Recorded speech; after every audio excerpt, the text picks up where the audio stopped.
Ugochi na-aga n'ihu. Biko ka anyị gwa ọkọta wee kele n'eze EZE-ANA Ugochi tubelu.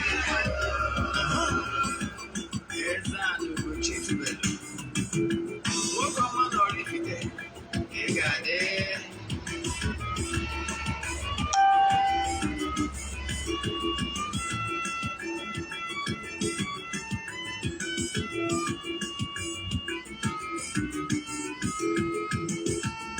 Ọdịnala bụ eziokwu,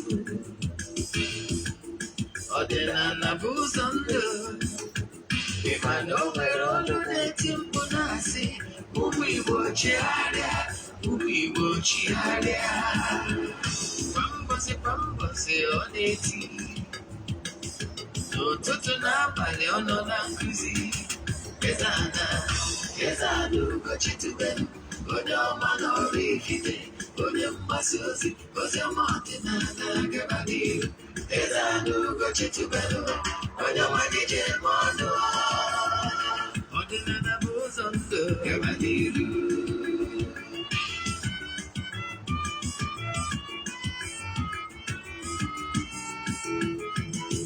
EZE-ANA Ugochi tubelu, onye ọma na oraifite, onye mgbasa ozi ọma ọdịnala gaba n'ihu. EZE-ANA Ugochi tubelu, onye nwanyị ji eme ọnụ. Ọdịnala bụ ụzọ ndụ gaba n'ihu. EZE-ANA ga-adị, Ugochi tubelu ga-adị, Ugochi tubelu tempo ọ ga-adị. Maka na eziokwu ọma chacha ndị okenye ga-adị front and back, ndị ochie ga-adị front and back. Faja sikara aka nwere ụmụ Igbo si anyị rapụ nke anyị na nke feka mma. Bụrụ Baịbụl bịa, akwụkwọ akụkọ efekwa chọọchị fa obodo ka abịa. Mana Ugochi tubelu ekweghị ekwe, EZE-ANA si n'ọma mme. Ọdịnala ọmanwụ chacha, oge ọbụla ọ na-eti, ọ nọ na nkụzi. Chukwu abịa ma gbaa ume, ọdịnala ya dị. EZE-ANA Ugochi tubelu, onye ọma na oraifite, onye mgbasa ozi ọma ọdịnala gaba n'ihu. EZE-ANA Ugochi tubelu, onye nwanyị ji eme ọnụ. Ọdịnala bụ ụzọ ndụ gaba n'ihu.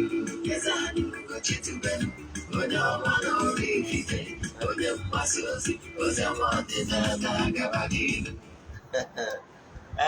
Ọtụtụ ọmanụ ụmụ ọdịnala Igbo abịakwa n'oge awa nke eziokwu, mgbe anyị ji awa eziokwu niile akpa. Aka m bụkwa onye nke gị, Ogbuefi EZE-ANA Ugochi tubelu na oraifite. Abụ m onye isi nchụaja na Ugochi tubelu ọdịnala temple dị na oraifite na Anambra steeti. Anyị na-agba afa miri emi, lụkwazi ọrụ mmụọ dị iche iche. Abụkwazi m onye isi nchụaja n'ọdịnala Restoration Prayer Ministry, bụrụkwazi onye mgbasa ozi ọdịnala Igbo. My mission is to help people live better life. N'oge awa nke eziokwu n'ụbọchị taa bụ Orie, asị m na Orie taa ga-eritere anyị ihe ọma ma ripụrụ anyị ihe ọjọọ. Asị m na akịkaka ya ma anyị na chichiji ya ma anyị na ọkwụrụ ile eji anyị n'okwu ya eji ya. Asị m onye sị na anyị ga-adị mma na onye a ga-adị mma, mana onye sị na ya ma adị mma na onye a ma adị nata mma tiri ụwa agwụ. Isiokwu anyị ji bịa n'ụbọchị taata bụ all you need to know about ndị mmiri, the mariners,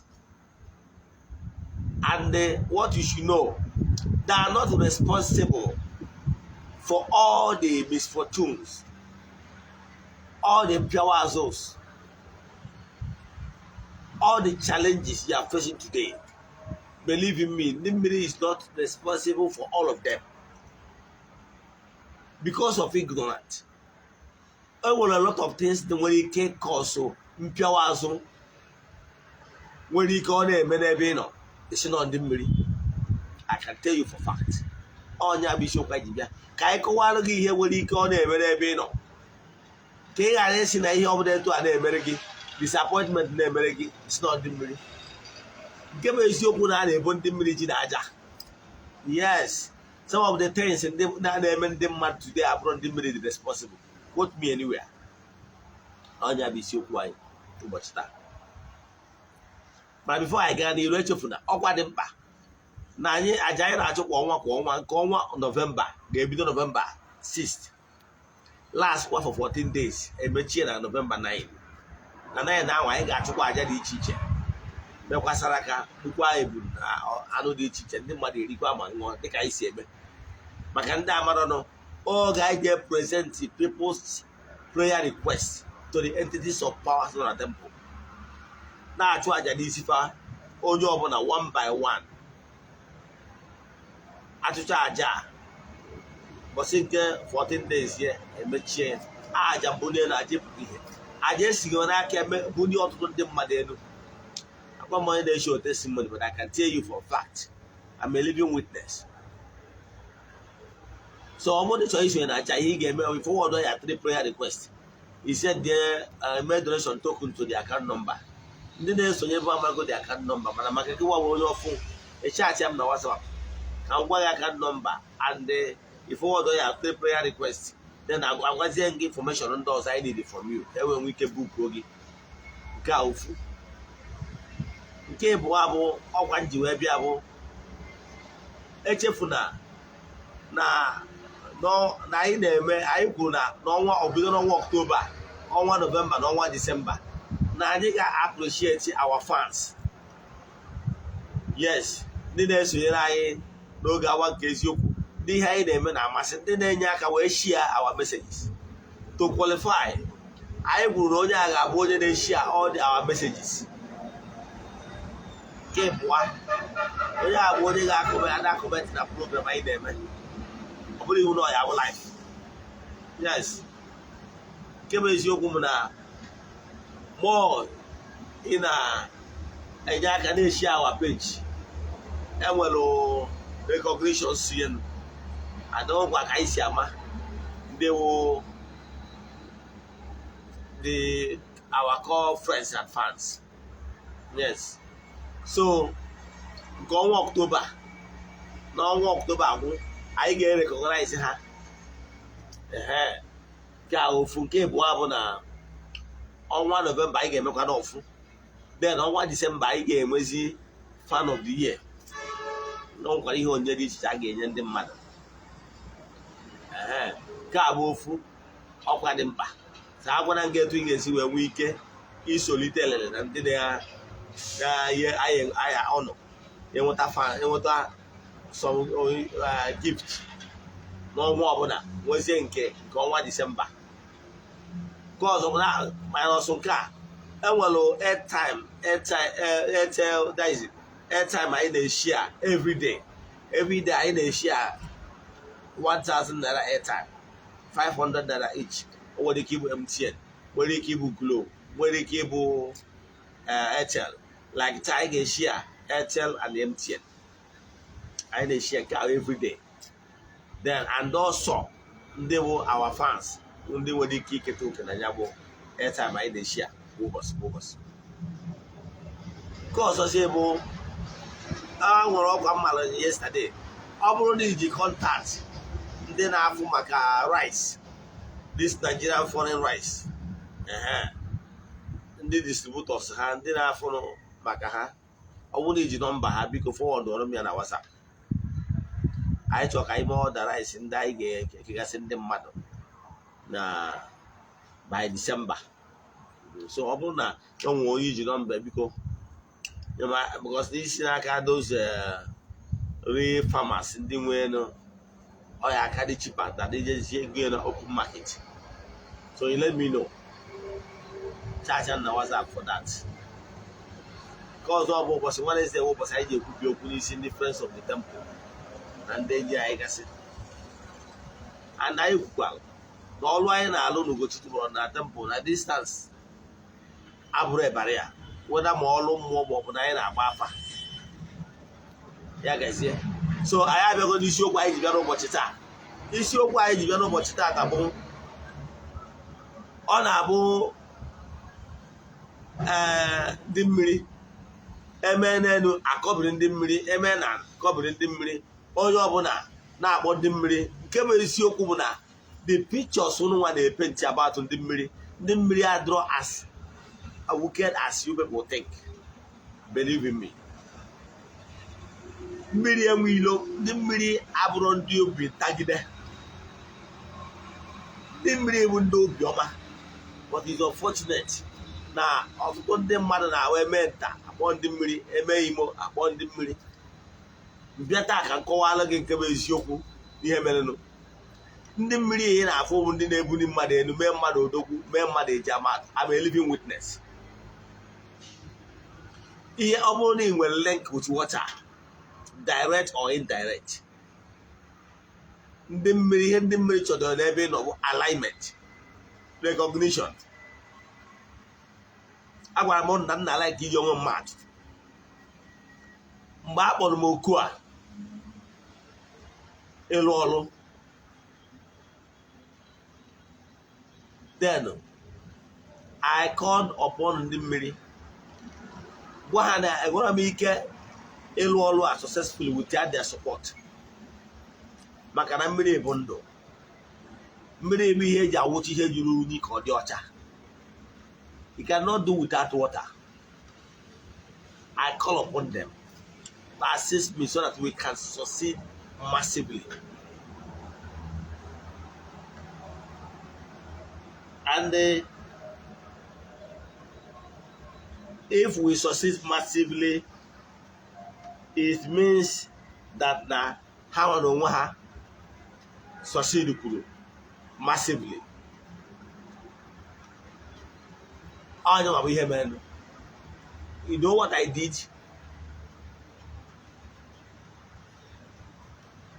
They can see work while again. When we do all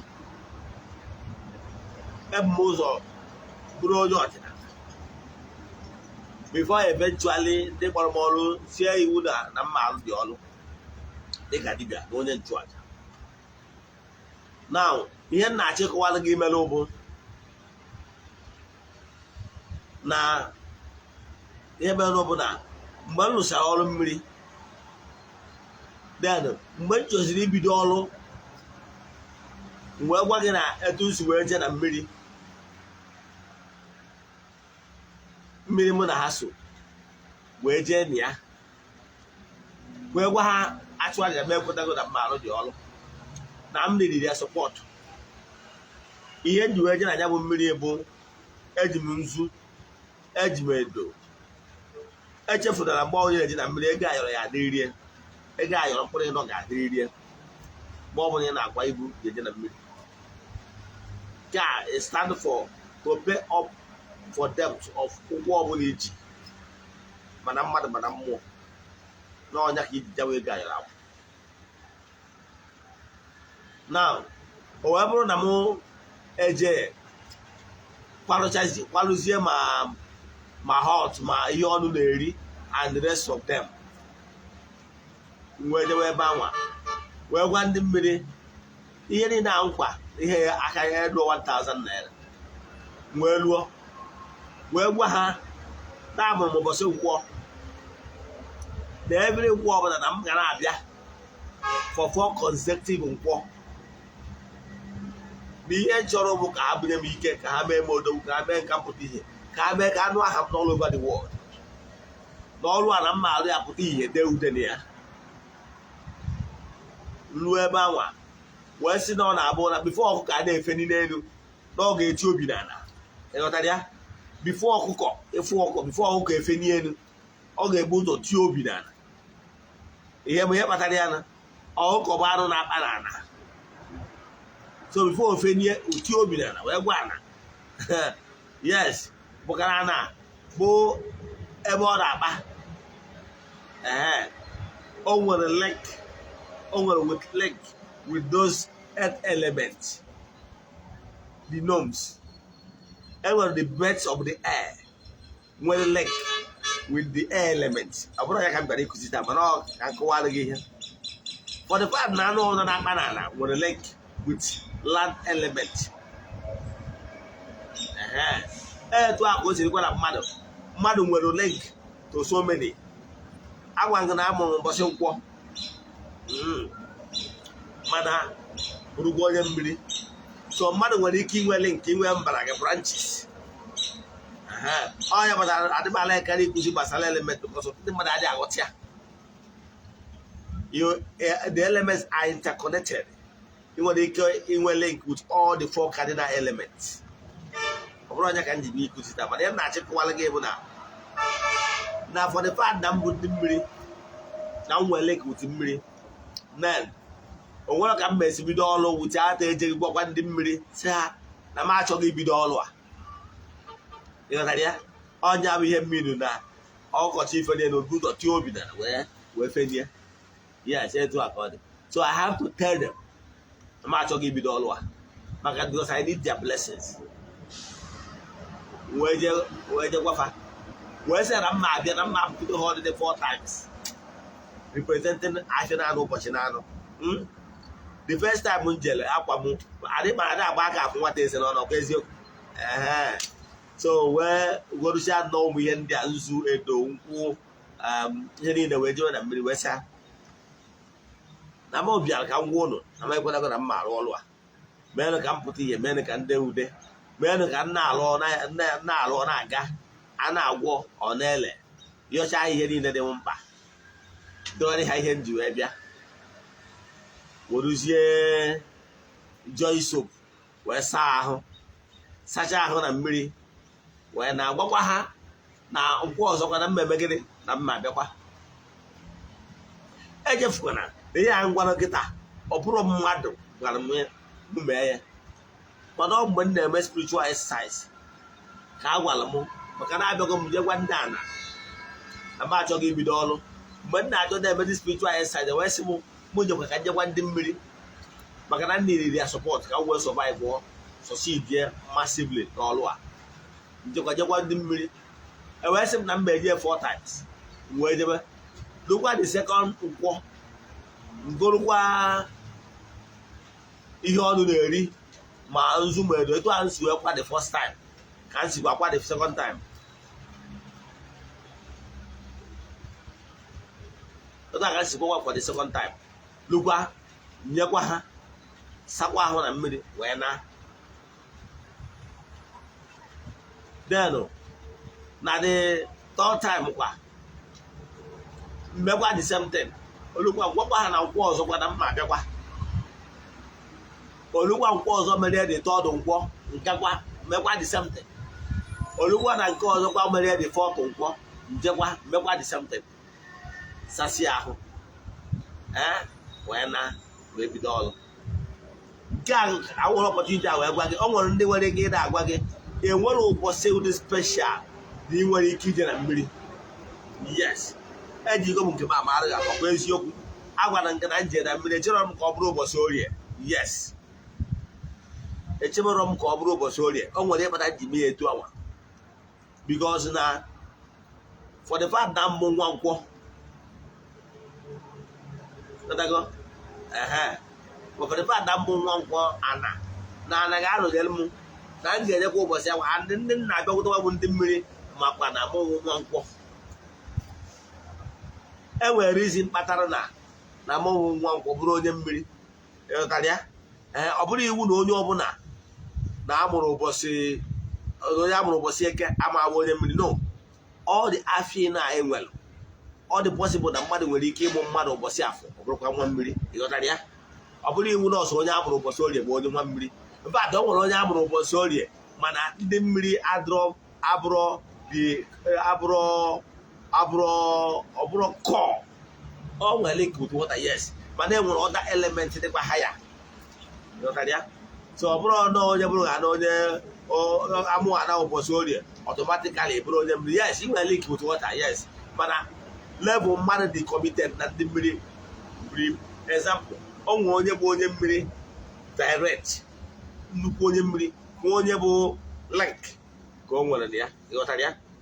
Ma ka m mechikọwara ya ka ịghọta ya, mana ana m achịkọwara gị na onye ọbụla amụrụ ụbọchị ọbụla ma ụbọchị eke ma ụbọchị afọ ma ụbọchị nkwọ nwere ike ịbụ onye mmiri. And kwa na ị nwekwara ike iji ụbọchị eke ma ọ bụ ụbọchị ọzọ abụrụ ụbọchị orie wee je na mmiri. So don't allow anybody to deceive you. Yes, as the spirit leads. Agwara m gị onye oge m na-eme spiritual exercise ka agwara m mụ jee na mmiri, gwa m ihe m ga-eme. Ọ bụrụ na afọ ka agbara ya. So onye na-achịkọwala gị bụ wee gwa ha na m achọ gị bido. So onye na-achịkọwala gị bụ na ndị mmiri bụ ndị obiọma, and since ya nwa m bidoro ọrụ a, they have been standing by me, blessing me massively. Even where others fell, I will succeed. All the mmiri, they stood by me solidly, like the rock of Gibraltar. So because I have already over time built personal relationship with them, and they are blessing me massively. The mmiri will akụnụba. So the mmiri are not as evil as people think. And were the other elements that worked with water elements and the water beings. And were the water sprites. People normally call water spirits. Or the mermaids and other water elements. Once you are in good term, they are good book, they will bless you massively. They how will a ha kwesịrị ịnọ n'ụkọ maka na ibe Jizọs ndị ụkọ ọbịa mgbe a na-anị ya tas o nwere ego ọ gwa Pita ya jebe na mmiri azụ izi ọnwụ na akụtara si meghe ya ọ naghị afụ ego a ka eji ebe akwụ ụgwọ tas ya na ndị na-eso ụzọ ya ịghọtara ya. So ndị mmiri nwere ebumwe mfụ, ha nwere akụrụba, their own entertainment. Ihe ọbụla bụ ihe aṅụrị, count them in. So ihe na-achịkọwala gị bụ today ọtụtụ ndị mmadụ na-agba ha nwa mpịawa azụ like mmadụ eji ha crashịrị, like na-enwere ike a na-agba ha ụchụ, like na-enwere ike ọ na-enwe disappointment, like na o nwere ike ihe ọ na-eme adịghị aga ọchịnọ ndị mmiri. I can tell you so many things nwere ike ibute ịgba ụchụ. Yes, ndị mmiri na-agba mmadụ ụchụ. Yes, likewise other element, the four cardinal elements nwere ike ịgba ụchụ maka ihe amaghị eme gị. Ọ bụrụ any disappointment ọnwụ na ife is not ndị mmiri. Ya marriage nwere ike crash because of the mere ihe ị kwesịrị ime, either because of na-agbara ụchụ ma ọ bụ ụchụ ọ nwere ike ịgba ụchụ mmụọ, nwee ụchụ nwee ike ịgba ụchụ mmadụ gbara, nwee ike ịgba ụchụ imetara onwe gị. Ya marriage nwere ike crash because of ndị ọgbanje ịmara. Mana nke ọbụla merenụ ebe ndị mmiri ime ọ na-enwe ndị ọgbanje enu ala. Yes, enwekwa ndị ọgbanje mmiri nwee ndị ọgbanje enu ala, mana enwere so many things nwere ike ime ka ya marriage crash. Ọ bụrụ marriage o crash ya na ibo ndị mmiri, ịghọtara ya. Ọ bụrụ ị na-enwe ana disappointment ibo ndị mmiri. Enwere so many things nwere ike ibutere gị disappointment ma ọ bụ ụchụ. Dịka nsi gwa gị, enwere ụchụ mmụọ gwara mmadụ maka na imere ihe what is expected of you. Ị nwere ike agbara ụchụ mmadụ gbara ibi ya, that is casting spell. Mmadụ nwere ike ije na be dibịa jee lụọ ajọ ọrụ wee gbaa ụchụ, ịghọtara ya. Mana enwekwazịrị ụchụ imetara onwe gị site na ya lifestyle. Enwere ndị mmiri na-asụ ọtụtụ ihe. Ọ bụrụ na ị chọrọ ịbụ onye mmiri ka ị ghara ịgba onwe gị ụchụ, ịgbajazi onwe gị ụchụ chọwa onye gbara gị ụchụ, ọ bụrụ oge ịbụ onye ndị mmiri, ọ bụrụ eziokwu. Ọ bụrụ na ịbụ onye na-agwọ ọgwụ, ndị mmiri na-asụ ọgwụ, ọnya kpatara na eji eji mmiri emebi ọgwụ, ịghọtara ya. Ndị mmiri na-asụ ọgwụ. So ị bụrụ onye mmiri mana ị na-agwọta ọgwụ, na-achị ma ọgwụ eji egbu mmadụ ma ụwa jụ ọgwụ dị iche iche, ndị mmiri nwere ike ime gị ife niile, and ọgwụ ahụ ịgwọ ọrụ nwere ike ibutere ụchụ maka na ya na ndị mmiri adị agakọ. Ọ nwere nke mere ụbọchị a some days back, thunder wee gbaa to ụlọ dị na our village. nta wee jee ebe ụlọ nwere ọgwụ ya bụ onye ga-ebute nye na dị n'ite ya dị tọ nna wee gbaa wee bupụta na dị ọgwụ abụọ dị pf maka dobe n'elu anwụ wee siri iru ite ahụ wee na-apụ ebe ọ na onwe gbapụta n'ilo ajụwazie gị ụjọ oche na ọsị ga-eche na ya nwụsiri bụrụ na atụ ajọ ọgwụ ọgwụ kawa atọ nta ji bụ nwere ajọ ọgwụ ụmụ ajọ ọgwụ agwụ ọgwụ sie ike ọbara ụdị ego ahụrụ ihe eti na nwere ụdị ọgwụ dị ọnwa so agwọzi ụdị ọgwụ anwa abezie ọ na-enye nsogbu sorry biko ege nwaanyị biko mmadụ ọma ebulu a nke atọpụrụ atọpụ mba abịa mechi ụzọ anyị meche kwado m nke a so na ihe kwesịrị ime ewu na ndị mmiri na-asọ igbu ajọ ọgwụ ndị mmiri na-asọ ime ọtọ n'ọdị iche iche ịbụrụ onye mmiri ndị mmiri na-asụ ya ndị mmiri na-asọ mpịtọ ndị mmiri na-asọ ọgwụ lụtara ya ọ bụrụ na iwu onye homo ndị mmiri na-asụ ya ịbụrụ onye na-emesupe ndị mmiri na-asụ ya mgbe ụfọdụ nwere ike ọ bụrụ na ịbụ onye bụ n'ijelu ị na-ebi ndụ akara oghere ịghọtara ya ị na-ebi ndụ akara oghere bụ na ị nwere ike bụrụ onye na-eji ala ike ime ihe adịrọ natural like ndị nwere ike isi mmadụ a na-emesupe ma mmadụ a na-eme homo ihe ndị a bụ mmadụ ime ihe adịrọ natural and ị na-eme ya etu ahụ ọ na-ebute akara oghere and akara oghere abịazie na-eji stọpụ gị esi n'ọdị mmiri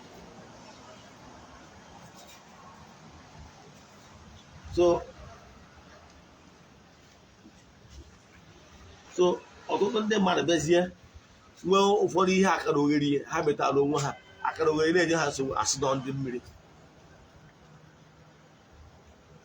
ụfọdụ nwere ike sị gị na ọ na-abụ ha na nlọ ha nọ na nlọ ha na-afụ ka a na-abịa adagbo ha adị ndagbo ha na-adagbo ụfọdụ nwere ike sị bụ bịakwa n'ụdị onwe ike onye abụ nwaanyị onye na-abịa adagbo ya adịkwa n'ụdị nwaanyị ihe abụ ihe akara oghere nwere ike ọ bụrụ na onye a na-ebi ndụ akara oghere wee atakwa mmụọ akara oghere ọ nọghị ekwe ndị mmiri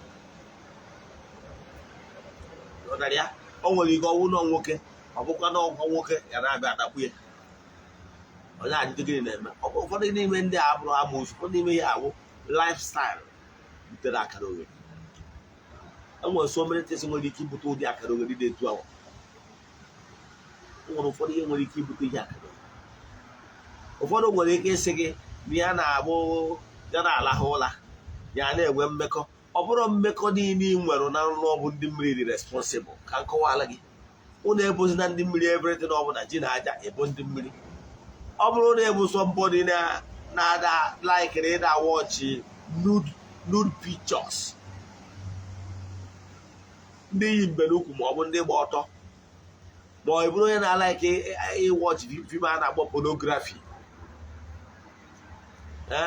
ị na-alaiki ụdị fim a ma ọ bụ na ịbụ onye bụ na n'oge ọbụla na o nwere ụdị imagination ị na-enwe that does not encourage chastity ịdị ọcha dị asọ that does not support mmadụ ime ihe eto kwesịrị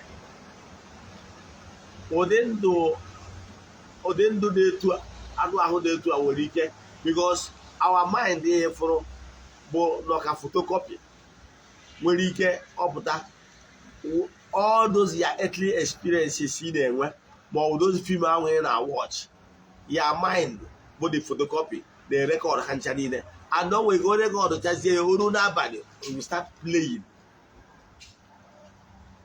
like mmadụ na o nwere nwa okorobịa chatịrị m taa n'isi ụtụtụ a si m na o nwere nwata nwaanyị tonye ọ gbara ịfụnanya ọ fụchachara n'anya fụcha ya n'anya nke nwa mara na ya gbadogo nwaanyị nwata nwaanyị si anyị na si ya no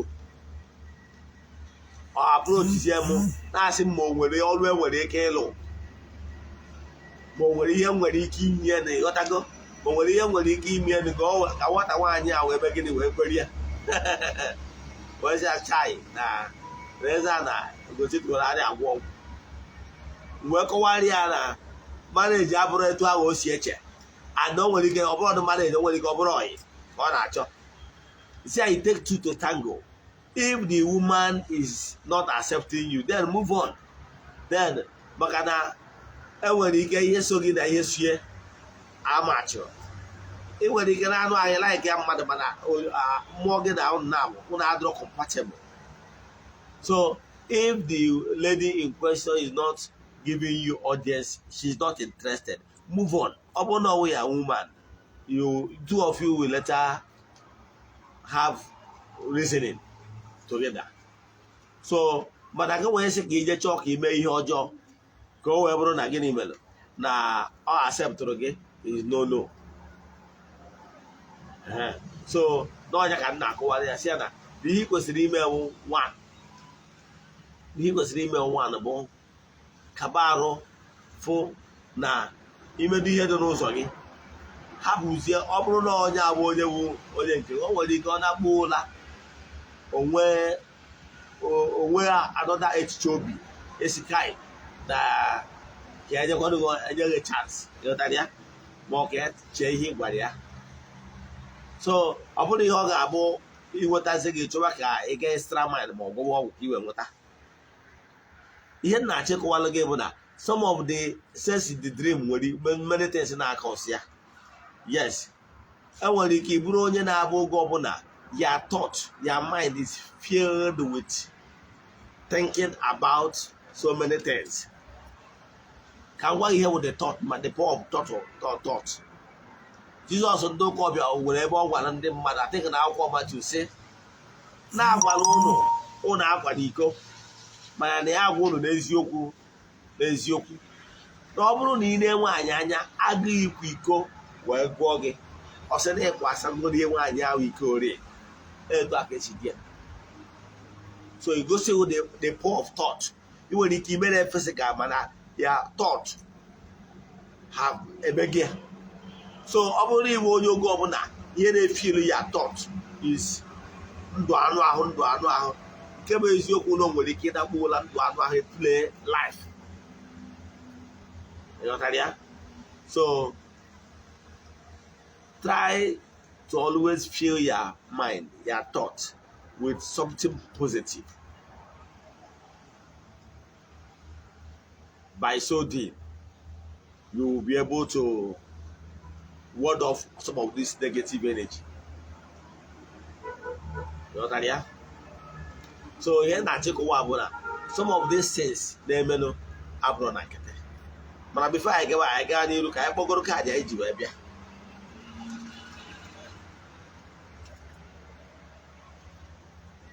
Airtime 05 36 03 62 64 81 91 04. I repeat 05 36 03 62 64 81 91 04. Let me call for the last time. 02 36 03 62 64 81 91 04 or Airtel airtime.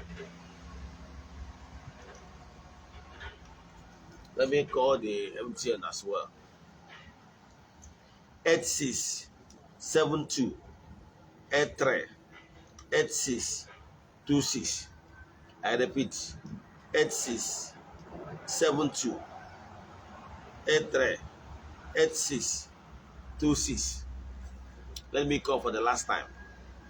86 72 83 86 26. So gịnị ka m na-ekwu maka ya? Ihe m na-ekwu maka ya bụ like m nwa na nwa Ogbuefi EZE-ANA Ugochi tubelu. I nwere ike ịnọkịta ọ bụrụ na ifidgoro chi gị eleghị anya n'ụchụ dị n'ụzọ gị ịsabara ụchụ ịbịa ka arụ ọrụ mmiri. Ihe ndị a so n'ihe na-agbarụ ọrụ maka ndị mmiri na-asụ ọchụ n'ọtọnọ. O nwere ike ọ bụrụ na ọtọnọ ya imekọtagolo site na ịbịa itinye aka ma abortion and so on and so forth. Maka ihe ụchụ mmụọ eso gị, ụchụ ihe imetara eso gị, ụchụ ndị asozie gị, then ịchọ ọkwado ka ịsa ụchụ so n'ụzọ gị, ịgbanyebe ka ije lụọ ọrụ mmiri.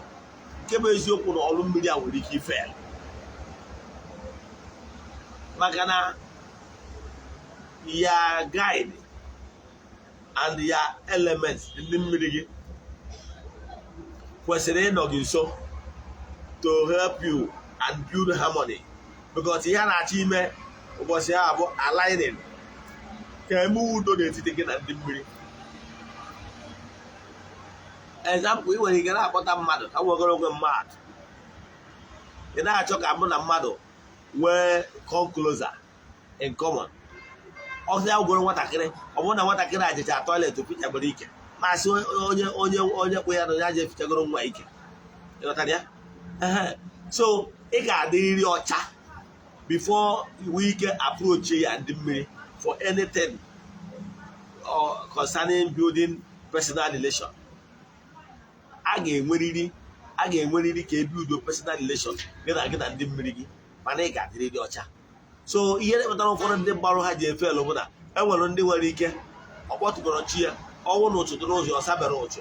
O nwere ike o jee na ofu white garment churches asị a ka alụ ọrụ mmiri, ọ pụta echi ọsọ dị alụgo m ọrụ mmiri 10 times. Ịlụrụ ya 10 times abụrụ ihe dị mkpa. Ihe dị mkpa mụ ịlụrụ ya ịlụtarị ya. Agwara m na o nwere so many things na-eme ndị mmadụ mesịa ha na-emekasị ofu, ọ dị ka ndị mmiri ọ dị wuked, ọ bụrụ dị wuked, ọ bụrụ ha nwa dị responsible for ihe ị na-eje na-alụkasị. Ihe ị na-enye alụkasị bụ because ijepụtabara onye bụ the right person. Example, o nwere ihe ọ bụla mma alụ unu Ugochi toward na temple na ihe bụrụ ụzọ gbaa afa, ịgba ha n'afa chi gị mere gị ebere. Ọ bụrụ na mmụọ achọgo ka agbụ eke gụwanwu ngwere ka o ruo ọtụtụ, ọ bụrụ na ụchụ pụtara n'ụzọ gị, ihe izi anyị ga-ebu ụzọ begoro wee sagoro ụchụ faịlụ ọrụ ọbụla gaa ofu asacha ahụ ụchụ efide chi gị, because no chi bụ ụzọ, chi gị ji oke gị. So a ga-aja asacha ahụ ụchụ ka ị dịgoro ọcha, dịgoro wọdi gị na chi gị ịbịa kloza ka ofu. Nke ịbụa, echukwa gị na chi gị ka chi gị megide kwudoro gị. Enwero ka ị ga-esi je na-eme peace, na-eme alignment, na-eme udo between mmadụ na ndị mmiri ya without chi ya ịdị involved. Ya ana m achọ ịgwa why ndị mmadụ ji efel, ha felụzie afụtazie ndị mmiri na ndị mmiri dị wicked na ọrụ mmiri a na ya lụọ 10 times, na ya lụọ 20 times, 100 times, mana ọ na imeri ọfụma. Ihe kwesịrị ka eme ya mma, mana ana m achọ ịgwa gị etu ihe esi mee mma, maka na ọ na-ahụ otu n'ime ụlọ mbụ na na-afụta ndị mmiri asị ndị ọjọọ. Ọ bụrụ eziokwu na obiọma ndị nwere ube, their heart is so lovely. Meta ha mma, malụ ndị mmiri tata ka udo bitere gị. Ihe izi ihe bụ ụzọ mee ụwa, ọ bụrụ na iwe onye mmiri jee goribe. Ihe kwesịrị ime bụ ịbịagoro ịsacha ụtụ 1, ifidi echi gị nọmba 2. Then ọ bụgoro na ị nwerozi ego ije eme alụ ọrụ mmụọ ndị ọzọ, ọ bụrụ na iwe onye mmiri, ọ bụrụ na ị nwere ego ịrụ ọrụ mmiri, ọ bụrụ na ị nwere ego ikpe ile ọma, nke bụ eziokwu, you will start to see changes. Mana mgbe ọtọnọdị na ahụ dị ya, chi gị ịchụkọrọ chi gị ịmanye n'ọrụ mmiri. Ngwọ ndị na-abịa na tempụl sị na ya chọ ka ya lụọ ọrụ mmiri, ihe izi mma achọ gị bụ ifirigo chi gị ọrada ịgbago afa, ịdịda ịgbagoro afa fes ka agbago n'ụtụ ọdị n'ụzọ gị, maka na akpa na eme gịnị wee kpa n'ọfọ. Kwesịrị ịmata biko nụ, ọ bụrụ ihe ọbụla na-eme gị, ọ bụrụ ndị mmiri, yes, enwere akara ogheri mmụọ, nwee akara ogheri mmadụ.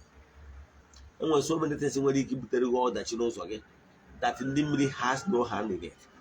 Ịkpọzina ndị mmiri afa maka udo obi dịrị gị, bụrụ ụzọ malụ ihe kwesịrị ime, and ịbụrụ onye mmiri gbaalụ ihe ọbụla ndị mmiri na-asọ nsọ ọsọ. maka na azụgbula onwe ya tinye n'ọnụ agụ iyi onye ka ọ ga-ajụ ihe mere ndụ ya ya gazienụ ndị na-echa vidio atụsara ya ndụ ọ ga-abụ ihe mere friends and well wishers inwe ajụjụ na ihe anyị kụzi taa send the alum message ma ọ na-ịchọ ka agbara gị afa miri emi send the alum message na WhatsApp 0805 78 37 672 I repeat 0805 78 37 672 ya gazienụ ka anyị yeri obere egwu were gara njedebe n'ụbọchị taa.